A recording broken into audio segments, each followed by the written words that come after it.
ఎలాంటి ప్రాణ నష్టం జరగలేదని జిల్లా collector doctor B Vinod Kumar తెలిపారు. బాపట్ల జిల్లా కలెక్టర్ మీడియాతో మాట్లాడుతూ తుఫాన్ ప్రభావంతో జిల్లాలో ఎలాంటి ప్రాణ నష్టం జరగలేదని తెలిపారు. జిల్లాలో 262 విద్యుత్ పోల్స్ పడిపోవడం జరిగిందని, వాటి స్థానంలో కొత్త విద్యుత్ పోల్స్ ఏర్పాటు చేయడం జరిగిందని తెలిపారు.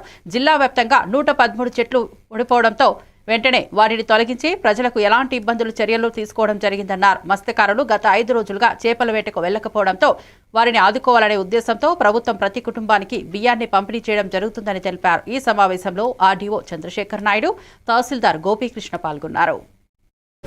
చాలా వర్షపాతం మనకు నైట్ అంతా అయింది. ముఖ్యంగా పైన చిలకలూరుపేట ఆ ఏరియాలో పడిన వర్షం 6 గంటల్లోనే 170 మిల్లీమీటర్ వర్షపాతం రావడం వలన ఆ నీళ్ళంతా పర్చూరు వాగుకి వచ్చి, పర్చూరు వాగు మన కెపాసిటీ 5,500 క్యూసెక్స్ మాత్రమే అయితే 9,000 క్యూసెక్స్ రావడంతో ఆ మొత్తం నీళ్లు పొంగి ప్రవహిస్తూ పర్చూరు గ్రామం, ముప్పుటూరు గ్రామం చుట్టూరు వస్తూ ఉండగా అందరూ కూడా అప్రమత్తంగా ఉండి టైంకి మనం అక్కడ చేరి ఒక 15 మంది చర్చిలో ప్రార్థన చేస్తున్న వారిని రెస్క్యూ చేయటం జరిగింది.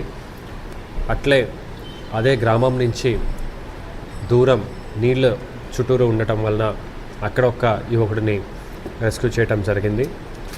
అద్దంకిలో గుండ్లకమ్మ రివర్ పైనుంచి నల్లమల అడవులు, అటువైపు నంద్యాల, అక్కడ పడిన వర్షం, ప్రకాశం జిల్లాలో పడిన వర్షం నుంచి అతి ఎక్కువ నీళ్లు, అలాగే పల్నాడులో పడిన నీళ్లు అక్కడ రావడం వలన అక్కడ కూడా మన 5గురు చిక్కిపోతే fire department, police department, STRF, fisheries department, స్థానిక గ్రామస్తులు అందరూ కూడా ఎక్కడికక్కడ అప్రమత్తంగా ఉంటూ అందరినీ కూడా రెస్క్యూ చేయటం జరిగింది. జిల్లాలో ఒక్కటి కూడా హ్యూమన్ లాస్ అనేది లేకుండా